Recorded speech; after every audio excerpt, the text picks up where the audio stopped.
Good evening, one and all. Tonight, NASA wants your help in tracking Artemis 2, especially the Deep Space Network is down, I guess. I don't know what's going on with that. Aerospace Lab, I've never heard of them, but they secured 94 million euros to expand their satellite production and get more R&D. The White House claims they are coming after defense companies next. Look out, Lockmart, here they come. Apparently, repairing the ozone layer is going to kill us all with speeded up global warming. We just can't catch a break. Lone Star Data Holdings confirmed an edge processing test for robust comms on the moon. And of course, the big story of the week we'll be talking about most of the rest of this evening. Starship silences its critics with a successful Flight 10. From the news desk at the Center for Space Commerce and Finance, my name is Thomas Andrew Olson, and this is The Unknown Quantity.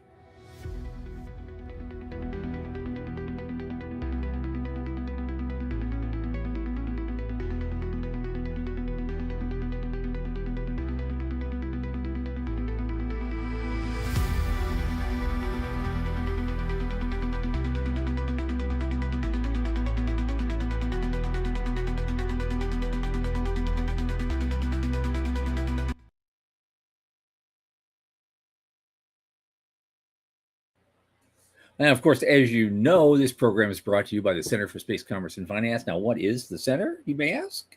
Well, we champion and strengthen emerging space startups, space scalable small and medium businesses, and space adjacent enterprises worldwide through advisory, access, and advocacy across the funding spectrum. Our pitch events and world-class boot camps fortify startups to be better investor ready. A lot of our work, especially this podcast, is supported by our listeners and fans like you. Just go to cscf.space/support and click that plain as day donate button. You can do it. You really can. And a little in the tip jar each month will make us a big difference. Thanks so much in advance. Welcome now, my longest ever space friend, getting longer all the time. Just back from Mount Rainier, toting a couple of very heavy stone tablets. Michael Lane.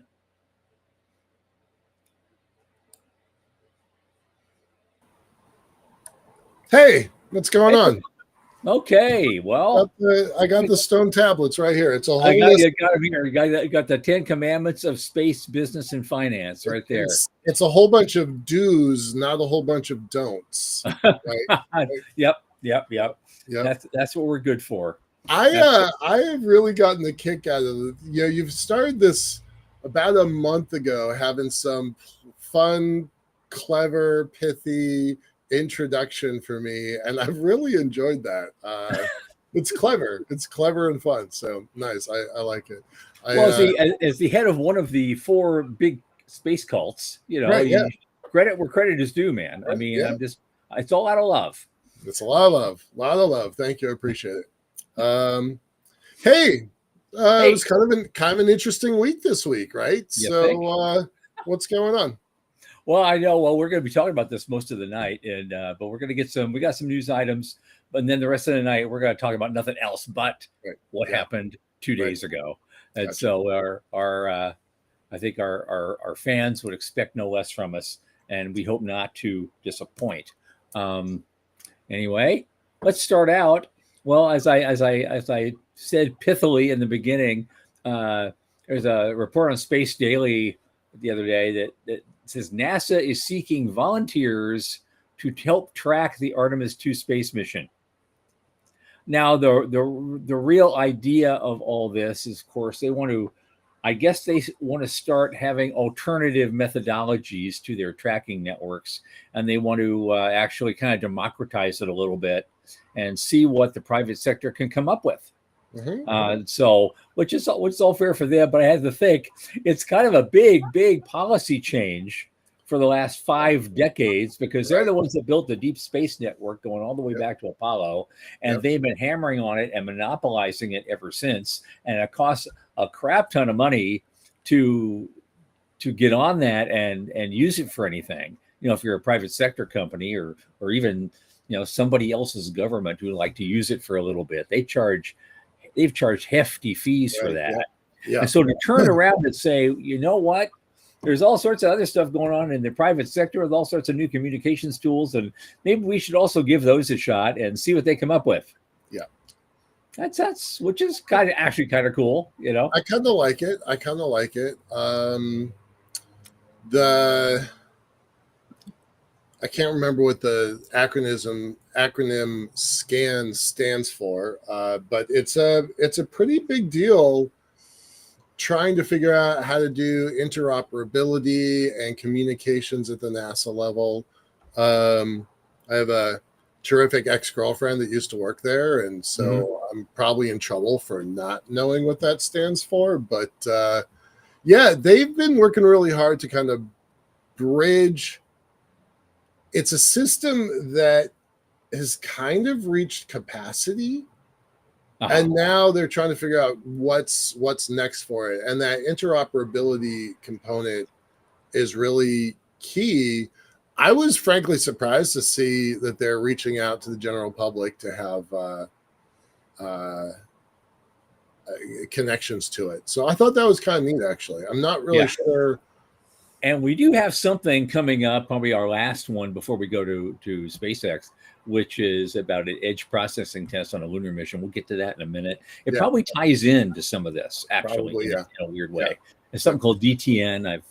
We'll have to learn a new acronym tonight. Yes. So, but anyway, next up, this way I've always have intersection of space and money, right? So Aerospace Lab, which is a company I really haven't heard much about, actually just nailed down 94 million euros. That's euros. That's nine figures in dollars, right? And their satellite production and their R&D. And so, regardless of whether I've heard of them or not, it's irrelevant. I mean, somebody's heard of them because they got 94 million euros. And here we go. It's another one of those space money things. Like all these people we haven't heard much about are nailing down these gigantic amounts of money. Right. Yeah. They're building a mega factory. They said an advanced satellite production site under construction since 2024, designed for an annual capacity of up to 500 satellites, and more coming, right? And so that's all we need. Yeah.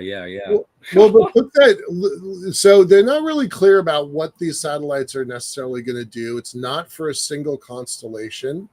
What I thought was really interesting is you compare that to here in the Seattle, Redmond area, Starlink puts out 70 satellites a week. So, building a factory that can put out 500 satellites 5 years ago, 10 years ago, that would have been straight up science fiction. 5 years ago, they're like, oh, that's really great. Now it's 500 satellites seems a little late to the table. I know, right? But you said, they're not. That's not all one constellation, and you're right about that. They don't say who their customers are, and well, I assume some of it's constellation. I can't assume there are 500 individual customers getting those either.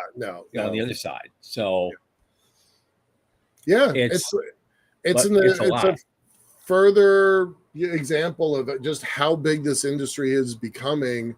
We've talked before plenty of times about how we used to know everybody in the game, and now here's $100 million check, 90 some million euro account, and they're going to a whole new generation, right? Who were barely born when you and I started doing this, right? Oh, God, that's the wild part about it. Yeah, it's the kids make it look easy. Well, they do. It took us kind of to push the rock uphill for a long time. I like this line. I'm just going to read it off here. The investment is fueling the company's growth trajectory by advancing product readiness and enabling the delivery of fully developed satellites to customers across Earth observation, telecommunications, and other sectors. So they specifically are not saying who their customers are. By the 500 satellite capacity kind of makes you wonder who their customers are. So, well, the Eurozone, though, as a whole, they're really trying to get into to the Yeah. advanced satellite game. They're really trying to play catch up and get into the constellation game. Yeah. And and they're trying, they're working hard on catching up and keeping up. So and they're willing to spend the money. Somebody's willing to spend the money on that to make that happen. So I guess good for them. No, it's kind of good Creates for a lot the of good whole jobs. Yeah, Sean's always pushing. Our producer's always pushing, manufacturing, and kind of like building out the ecosystem that builds everything else. And I think this is an example of that. Yeah. Absolutely, man. Okay, well. Now, ready. I don't have any musical things. I want to have some of the band playing. Dun dun dun. Right. Because the White House suggests it's coming for defense companies next. I don't know what that means. I don't know if they're trying to, get out of some contracts or put in some efficiencies. Thought I heard something there for a second. No, this is something completely different. I find this one kind of fascinating, right? So a month ago, Trump is out there, using his political muscle and complaining about Intel and specifically the CEO of Intel. And, it feels like 10 minutes later, they convert an already agreed upon $11 billion contract that was agreed upon by the prior administration. Somehow, instead of clawing that money back, which I don't think they could do, or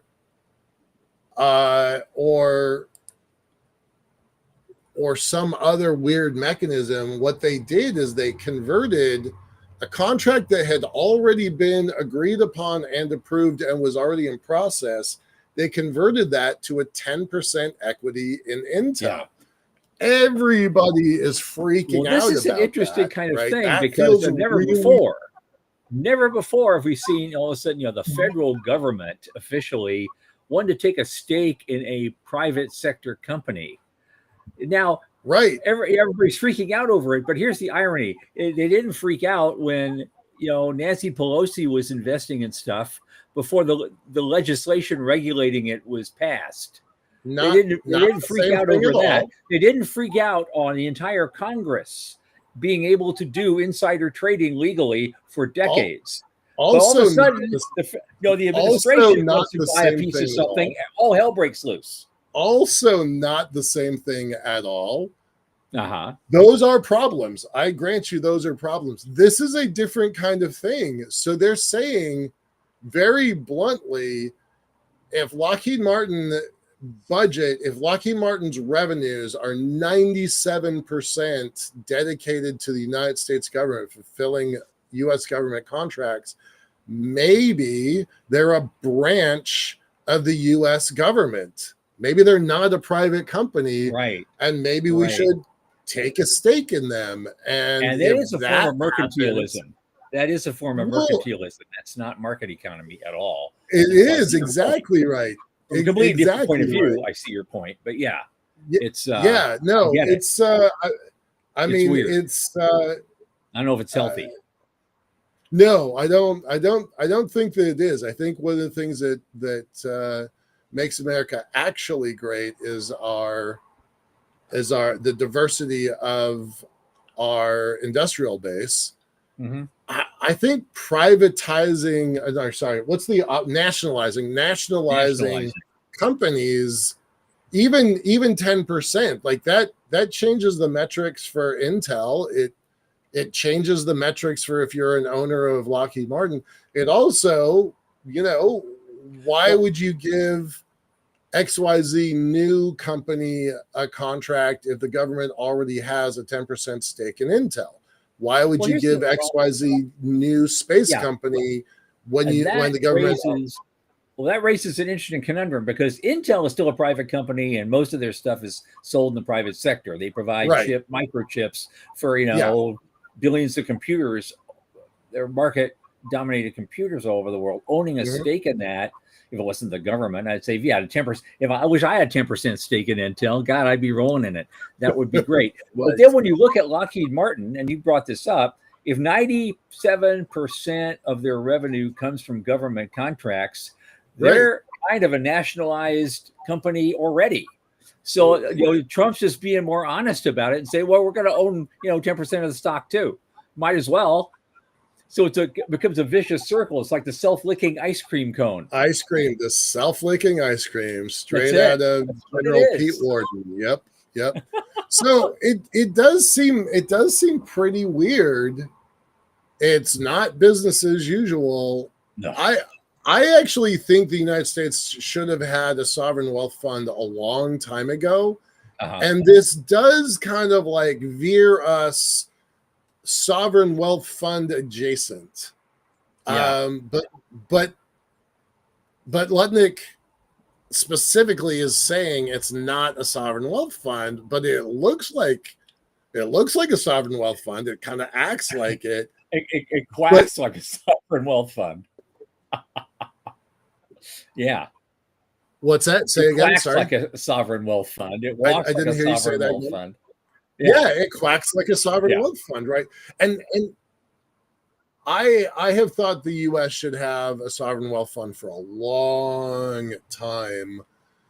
I wouldn't be opposed if they took an equity, if they bought, not took, bought, which they didn't do with Intel, if they bought equity in a lot of companies, like maybe all of them. If you start a company, I'm making this up, but this is probably not good policy.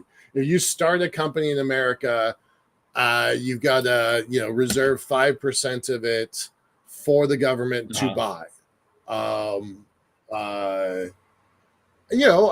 grateful for the roads. I'm grateful for the stoplights. I'm grateful for DARPA investing in GPS and the internet. Like, I don't mind. I know that the companies I've built are built on layers of infrastructure that have been here for generations or centuries before me. I don't mind the idea of having a level playing field and having the government take a stake. I think it actually does work better than paying taxes in some cases. But I don't like what they did here. This feels very kludgy and clumsy to me. Or maybe in terms of their rhetoric, they're leading towards a real sovereign wealth fund. We just want to break us in first and get us mentally ready for it. Right. Because we're too stupid to figure it out, obviously. I'm okay with that. I'm not against it. Yeah. I mean, that's how Space Force came online in the first place. It was not a well thought out policy. It was a lot of people during the Obama administration laying a groundwork and then tested out by Trump and then enacted by Trump. So there was groundwork. It's build it quick. That happened long before. Build it quick and fix it later. Basically. Yeah. And yeah, exactly. So imagine a world, coming back to where we are, imagine a world where defense companies and space companies are kind of hard to tell apart, because we're blurring those dual use technology companies all the time.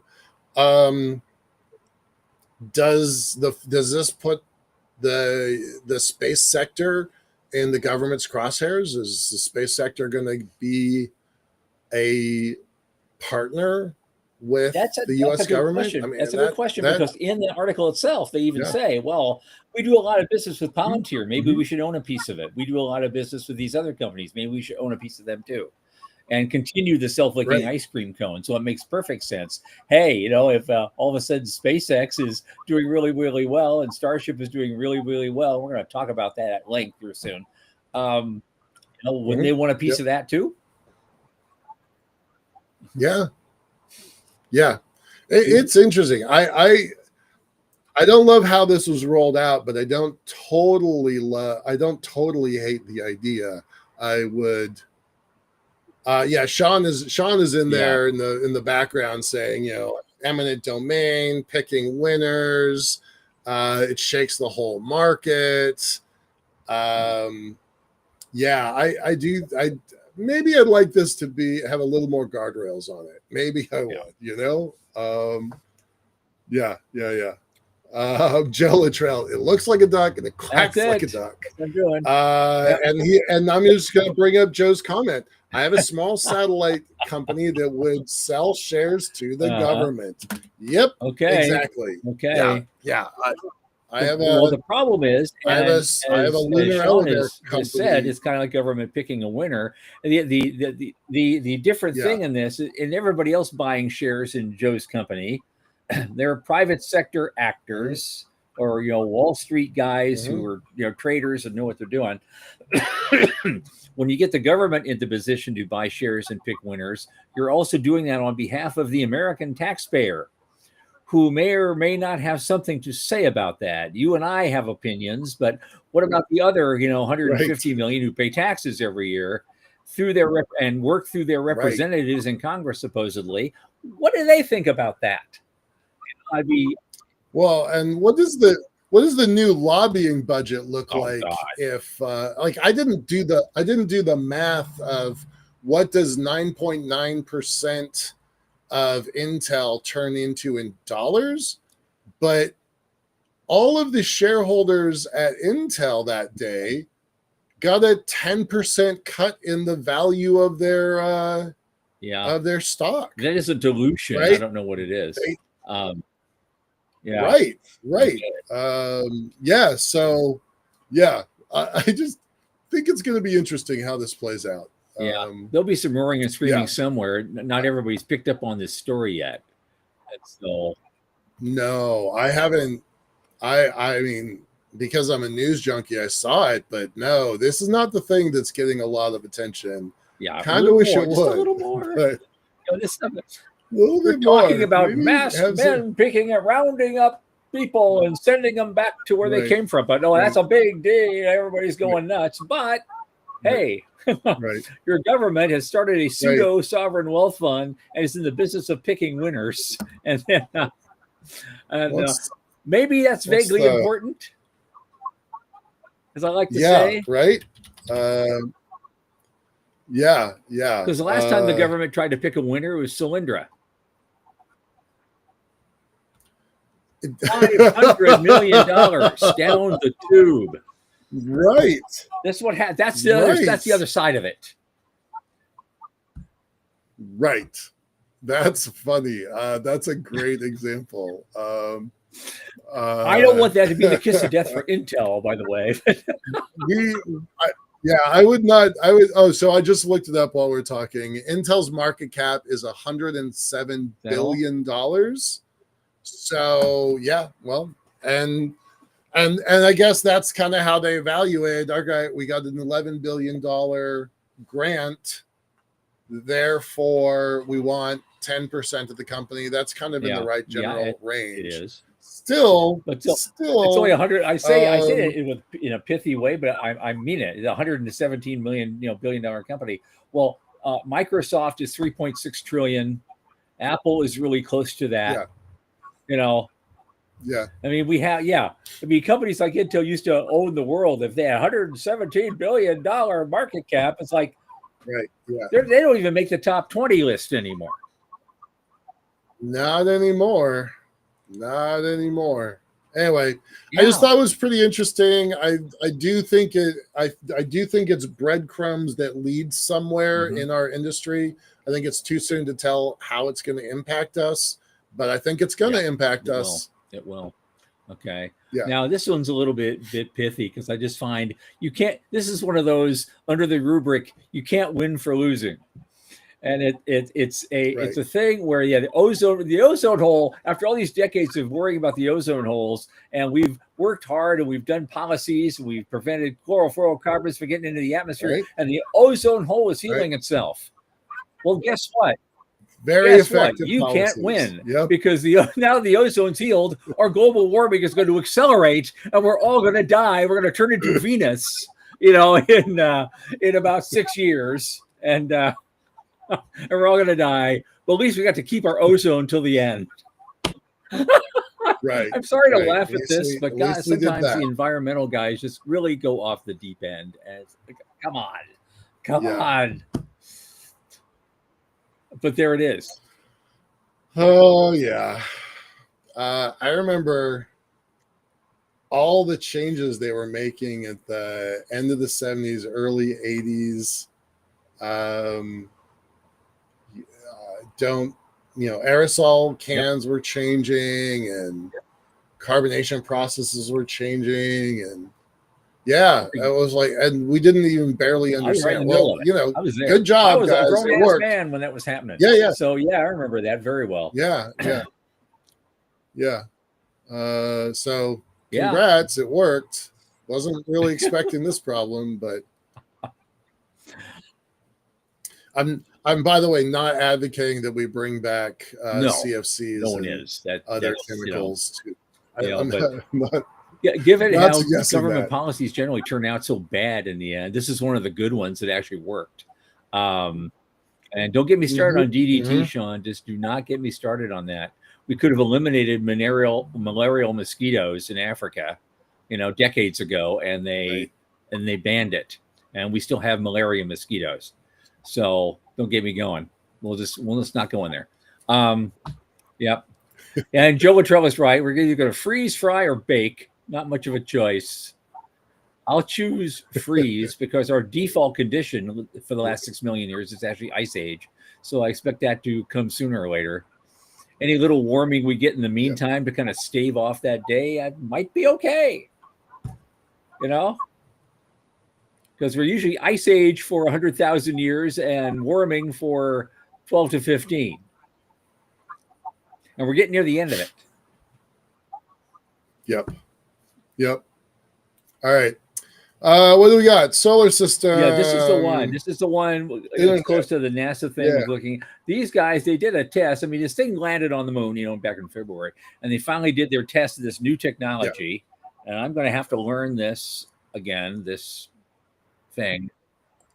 Delayed tolerant network. DTN, delayed tolerant network technology. It's supposed to make communications, advanced medical data transmitted along long distances, edge processing. I don't know what that is either, and I'm usually pretty up to date on this. That's processing on site as opposed to download. Because apparently it does something because it's because we do have that 1.5 second delay. Yeah. Yep. They've basically figured out how to deal with the internet on the moon, right? The internet won't work on the moon the way it is, the way it's built because of that delay space. I thought it was pretty fascinating that they brought Vince Cerf on because he's one of the guys who literally actually individually is credited with inventing the internet. So pretty cool that they got them in there. Tom, do you know these people? Do you know Lone Star? These are our buddies. Chris Stott is the founder from Isle of Man. That's why I wanted to. That's why I wanted he's to bring been our up, right? great space friend for many, many, many years, and so I didn't know he was involved in this. You see what I missed? Yeah, so he's got some pretty interesting cats there. Chris Stott is old ISUer. He was in one of the very first classes of ISU. His wife is an astronaut, flown on several missions to ISS. They've got Dennis Wingo on their team. Dennis, that's right? insane to have him. That's going to be nuts. Yeah. Well, but Dennis has been talking about on orbit data centers for at least 15 years, at least that. So it's a pretty interesting couple cats, doing this. I have a lot of hope. I've been in the Seattle area. There's a guy running Philip. He runs Star Cloud, And he is pushing the narrative of orbital data centers. He's pushing it really hard. I do not get it. I think he's an interesting guy. I think he's very smart. I kind of think he's pretty cool, but I do not understand their business model at all. And I don't understand what Lone Star is doing. And if I didn't personally know and personally trust Chris Stott, I would be super skeptical of the whole sector. But there's like 4 companies. Some of them are really well funded. I don't know what Lone Star has their checking Well, here's account, the thing. I still know what edge processing is. I'm gonna have to look that up. But it's simulated real-time medical data transfer. I'm wondering, just from the words delay tolerant network, somehow maybe it just buffers the signal somewhere on a large scale, so you don't notice that you're 1 1/2 seconds off from everybody else. And it just it doesn't seem like it. I think there's some physics that seem very questionable there. So I'm not really sure. I don't understand it. Again, I'm not trying to, I've always been very clear about what I know and what I think and what I don't know. So I'm in the I don't understand this. Sort of sound like Rumsfeld. Right, so you have the unknown unknown and the known unknowns. Right. Yep. I live there. I'm believing over on the moon. I live there. I live in that Rumsfeld quote. Yeah. So I think it's cool. I do want to know more about it because I do think it's kind of important to our industry because a lot of people are aiming that direction. And the last thing I have leading into our top story of the night is with all the Starship stuff that happened, nobody notices that SpaceX completed its 400th Falcon booster landing on on one of those barges, apparently, and so that was a big amazing milestone. Yeah, and that leads us directly into the rest of our show is about what we have to have it be about, which is Starship's amazing. Morty said something flight the other day. It was absolutely textbook. Yeah, well, let's stick on this 400 Falcon booster landing on drone ship for a second longer. A couple days ago, when Guillermo was on the call, when he was on the show, I was contemplating 25 years of on orbit capabilities at the ISS, and Morty made a comment in the chat. He's like, streaks only matter when they end. And I don't think that was true. I didn't say it at the time. I don't think it was true then. But here we are talking about 400, and it's become commonplace.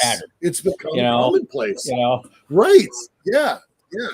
And so I think if the 401st one landed in the water, I think that's going to be a problem. And I think if you deorbit ISS and break our, not a streak, but a pattern of 25 years, I think that's a problem too. So good job, SpaceX, but also keep it up, ISS.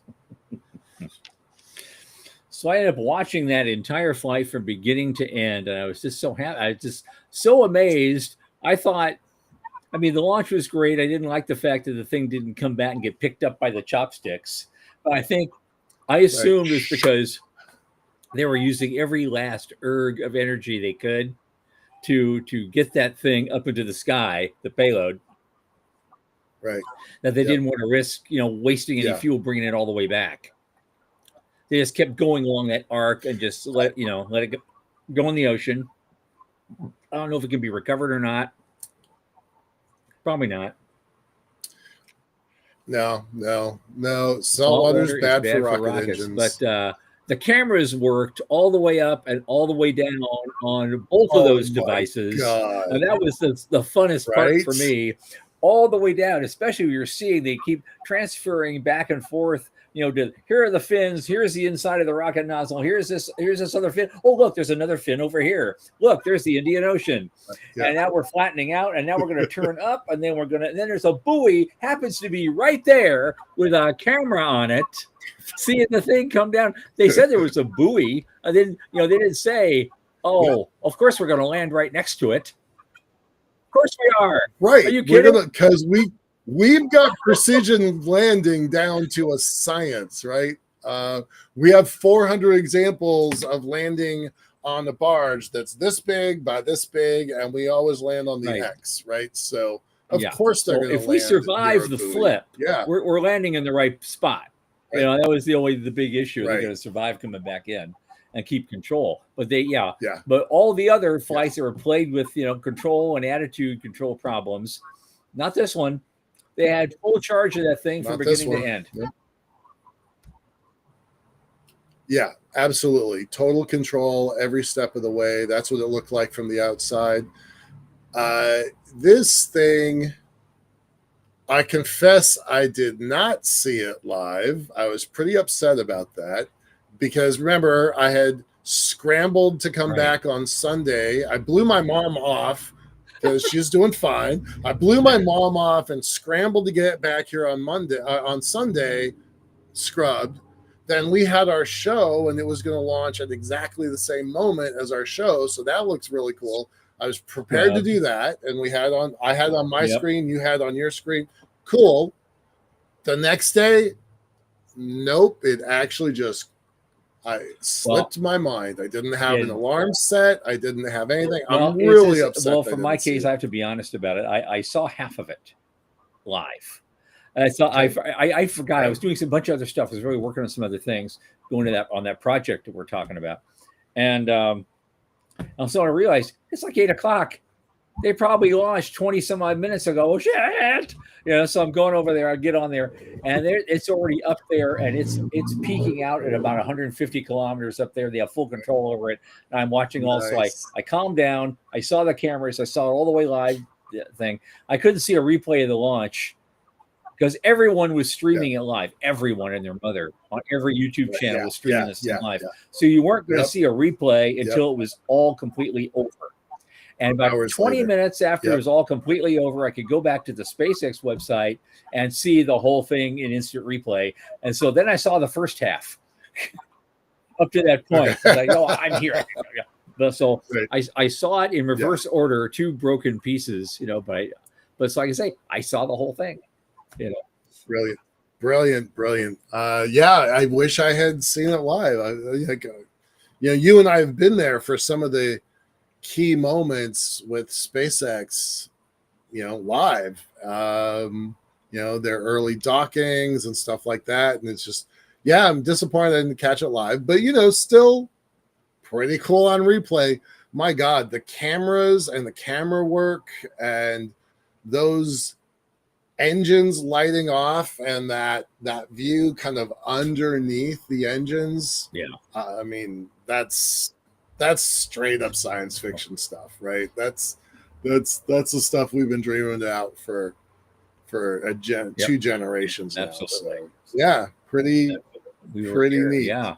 And so they definitely, I would say they definitely answered their critics at this point. They didn't and they didn't rave about it and go, nee, right to everybody. They just said we did it. We showed them our stuff. We did it. Now you have to find something else to talk about. Well, they were definitely getting a lot of negative press. We even us fans were definitely getting concerned, right? Definitely getting concerned. So it was really validating. Well, there is a lot of that out there. I mean, I was scrolling through since I couldn't get a replay of the launch at the time. While I was watching the real thing, I was also scrolling on another screen through a bunch of the other feeds, and some of the feeds had, comment section alongside streaming comment section. And I don't know if you recall, it doesn't seem like it matters now, but there is it's not as bad as Trump derangement syndrome, but there is a Musk derangement syndrome out there as well. There is. It's not as heavy-handed, sure. Yeah. but there were guys on there saying, "Yeah, this is great, but I really hate Musk, so I'm not going to celebrate." I see, and everybody, but then everybody piles on him. But that right? Still, he's ratioed out of existence. But the fact that those people will say that, for what for? Well, I am not a fan of Musk, and it's not new. That's not a new feeling for me. But it's not irrational, boneheaded hatred. It's just no. It's I've met the guy 3 times. I did not have a good impression. That's it. I didn't like him because I didn't like him. But that's not the same, right? The SpaceX team is shockingly talented. We've talked about how we all owe Gwen Shotwell as many rounds as she wants to drink. We are going to celebrate that gal till the end of time. I wish she got more attention than she did, but than she does. But you got to separate the guy who I think is a knucklehead. I do. From the rest of this remarkable engineering team. And you got to give the guy that's a knucklehead credit because he is inspired and is willing to put his money where his mouth is, this amazing, epic team. So I will give the guy credit, even if I don't personally like him. But it's the team, to me, there's a vision that has to be crafted from the top. And so, look, we don't talk about it very much, but Paul Allen, one of the reasons we're even in this room and having these conversations at all is because of Paul Allen. And he funded, for those who don't know, he funded the X Prize winner, Burt Rutan. He put $20 million in to win a $10 million prize. But he and very few other people kind of jump-started this space revolution that we're in. And the moment that he died, his sister started dismantling his legacy, defunded his projects. Stratolaunch never went anywhere. So you have to have this continuity of vision, and Musk has had it. The first time we met Musk was at the same Mars Society conference where I met you, and he was just a nerd walking around the tables with all the other nerds. But that was the one where he decided to found SpaceX. That was in 2001. In 2002, he founded the company. So he was already talking about it. Yeah, he that's where he met Zubrin and blah, blah, blah. So he has been carrying this vision forward for 25 years that we know of, publicly, personally know of. And so, I do think he's kind of a big dick, but he's also on the spectrum. You got to give him that too. I mean, he's overcome a lot. Well, dude, everybody we know in this sector is on the spectrum, right? Like that's not a disqualification. Like all of our friends, all of them, me included, are just different levels of that spectrum. I'm just nuts. He was some days. So there you go. So I mean that kind of explains kind of his lack of social graces, but the 3 times I've met him, the 3 times I've encountered him, it hasn't gone well. Like he's just kind of narrow-minded and he thinks what he thinks and nobody's going to change his mind, and I don't really get along well with people like that. And he wasn't the Elon Musk that's in pop culture now. He was this relatively young guy Yeah. trying to figure stuff out, had a big dream, was willing to fund it. It preceded by more than 10 years Tesla development. Yeah, so my encounters with him are really Right. different from what other people Well, see in the press. I do want to move on to different things with them because, we'll get to that in a second. I just want to mention and throw a shout out to Dr. Cathari, who's with us this evening, and he's absolutely right when he said the 8 dummy payload dispersal was a really cool thing too. That was one of their milestones that they wanted to hit, and they opened that door and they dispersed those dummy payloads and closed the door again, and there it was. Yeah. So they basically got a good sim of literally everything they wanted to get a good simulation of. Yeah. Totally love that. Are you pro launching a Tesla as an example, or anti launching a Tesla? I kind of think it's one of the smartest marketing efforts. Anyway, that was the first flight of the Falcon Heavy. He launched a Tesla, and with a not a robot, but one of the some dummy in a spacesuit sitting in it, and it was supposed to go to Mars, but apparently they got so much thrust out of it, it just kept on going into the asteroid belt. Somewhere, someday, someone at Jupiter or Saturn is going to find that thing. They're going to run across it sometime. It's got to be on somebody's list. I'm going to find this, somewhere awesome. Between, Saturn and Uranus, whatever we get out there, somebody's going to run across that thing and either bring it back or somebody. Yeah, right. You're right. Yeah. See someone repo that. Yeah. I'm claiming right of salvage because I'm out here and, you're not. Right. And so hopefully that kind of stuff under the law will be worked out. We'll have to get one of our lawyer buddies to come back on the show and tell us all about that.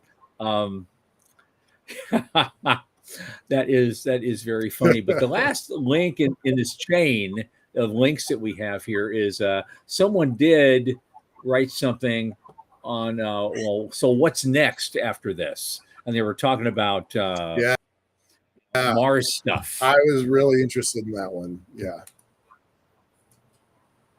And so where are we? We are here. I kind of love this one, right? Everybody's been talking about what an achievement this is. But I did like the what happens next angle. So go ahead. Sorry, no, it's fine. I'm just looking at it too. And there were I just that's becoming an ad now. They're playing this thing.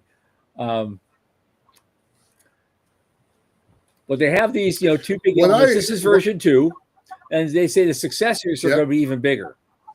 And so the next, so V3 is going to be a little bigger, not much bigger. Right now we're standing at 397 feet or 121 meters. The version 3 will be 408 feet.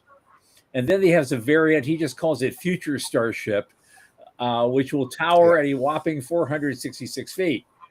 That's presumably V4. Bonkers. But, V4 will have 42 engines.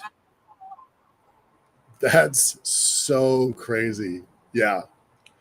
I kind of wonder. So follow the engineering here, right? So they've taken a lot of heat for their moon plan, their moon architecture. With some folks saying it's going to take almost 10 launches to get enough fuel up there for the first ship to get to the moon, safely land, and come back. So that seems really crazy to me. I've always really kind of wondered about that architecture. But we know that with Falcon 9 having hundreds and hundreds of successful launches and landings, 400 landings on a drone ship. Or anywhere. Or anywhere. I actually wonder if these V3 and V4 versions make for a better lunar architecture. Well, my concern is they still have one thing they haven't shown us: 400 successful landings of a booster, And of course, we've had a Mhm. couple of boosters where that were picked up by the big the Starship boosters that were picked up by the chopsticks. Okay, got that. We Mhm. have yet to see demonstrated how a starship is going to land vertically on a surface that's not flat. Right. Yup. I haven't seen what they're doing with architecture for that. And for the moon or Yeah. Mars, it makes no difference. That first Yeah. landing is not going to be on a nice, pristine, flat surface unless you send all the Right. materials to make it and a bunch of drones and robots, moving cement around with an AI running it well in advance, and then paint a big X on it and say go. Uh, Right. you're landing the way Neil Armstrong landed, Right. except Dead stick, you're sitting back out in of the chair. It's fuel, like the cross your old space fingers. movies from the 50s. You landed vertically, so you're Right. sitting back in the chair. You're looking out into space while you're landing on the Yep. moon. And you're Right. climbing down that ladder. Remember all those old movies? And Yep. that's what's going to happen. He's basing his Yeah. entire structure on a 50s movie, Yep. Destination I Moon. don't. I wonder about that. Right. Um, the Falcon 9 is on. I believe it's called Block 5, so it's like the fifth, or maybe it's now the sixth iteration Yeah. of the engines and all the stuff that goes into them. And certainly over time, the Falcon has iterated and improved and iterated and improved. And so I got to give confidence to the SpaceX team for, they have a factory up here in Seattle that puts out 70 satellites a week. They've got satellite factories in LA that I don't know what their numbers are anymore about how many they can produce, but it's a lot. They're going to get better at this. And they've got the runway and the cash flow to get them there. And I think I would like him to be a little bit more, and I mean him specifically because like the public face of this is still Musk. I would like to have some descriptions of what the V3 and V4 can do and make that stuff public, because a lot of people are betting their businesses, my business, on this And tech. interestingly, they And say in there, even V3, they plan to use to make some Mars flights. yeah, So, we don't have to wait for V4 for that. right. I wonder if that's what the Italians are banking on. I think so. Right? They just announced I that think thing so. a I couple think weeks that's ago, what they 2 signed weeks up ago. for. Yeah, we're buying space Yeah. on one of those whenever. Right. 26, 27, Yeah. I haven't seen it. Have I missed it? Have they said when the next launch is going to be? Because they had really quick turnaround for a couple months in a row and then long delays. So I don't know where they stand. Do you know when they're going to launch next? I have not heard anything. Yeah, I was looking for that too. When is test 11? When is flight 11 going to happen? I'm betting in a couple of months because he wanted to speed up the schedule. And we've talked about this before. They've already built the factory because we were all up until 2 days ago. We were all questioning. Yeah, they built the factory for the ship, but how does the ship look? That they're building in the factory. Well, I guess it's looking a lot better now. So I'm not so sanguine about it. I'm gonna use that as a segue to the Starship Singularity piece for a second, because that factory, we got that's the key to the future. We got 7 minutes. I want you to get that in. So now would be a good time. If Doug, very often, but it doesn't look like I've seen any comments. Dr. Doug Plata is often on this call, and I would love to get a comment from him because he usually has something interesting to say. But the idea of massive capability of this supposed Starship, this goes back 5-6 years ago when it was originally announced. It was during the early days of the pandemic. It might have been the end of 2020 or early 2021. I was hosting a show with our longtime friend Michael Mealing over at Starbridge, and he was talking about, look, don't underestimate the SpaceX team. They say they're going to build a giganto rocket. They're probably going to build it, but nobody in the industry is building businesses based on this capability. And so we coined the phrase the Starship Singularity, because it's the idea that everything changes once you pass this particular point. And my friend, now retired Lieutenant Colonel Peter Garretson, we took that idea and we kind of expanded on it. So I'm going to post a link here. Garretson started asking the question, well, how big can we go? What are we going to do? And it comes back to Musk's original point, which was a post. It was still called Twitter back then. And he said he's going to launch 1,000 ships a year, 3 a day, which means he needs probably 3 launch locations per day. So he can launch it. He already has them if he can use them. So, right, exactly. Right. We've talked about spaceport congestion, right? So Boca and the Cape. Yeah, exactly right. Exactly right. And just a couple days ago, they got the green light that the California Commission cannot stall launching ships from Vandenberg. So that's a big change, and that only just came through a couple days ago. So Garretson has a military background. He was kind of a game changer to create Space Force. He was one of the guys in the background. He never takes credit for it, but he deserves credit. He was one of the key people to create Space Force, along with General Quast and Pete Warden and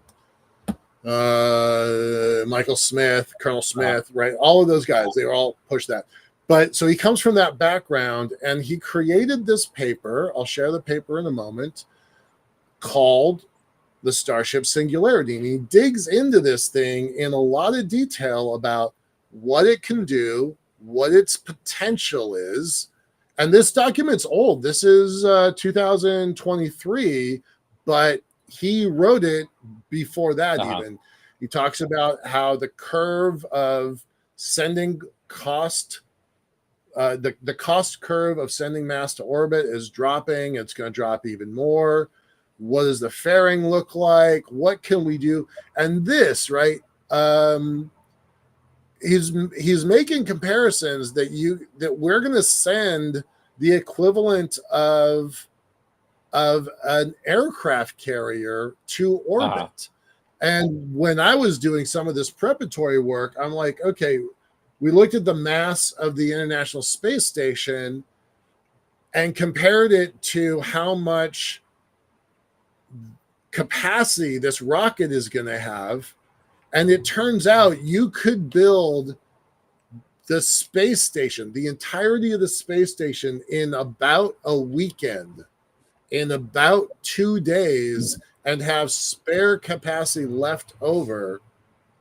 That's how much rocket power there is here. So this document is very military focused. I don't think it does the whole story justice. But we could play with that, and and give provide a bigger picture. Right. We could work on this. That'd be something we could do. I think it's a really, the term Starship Killer was coined by Michael Lang. Yay for me. Thanks.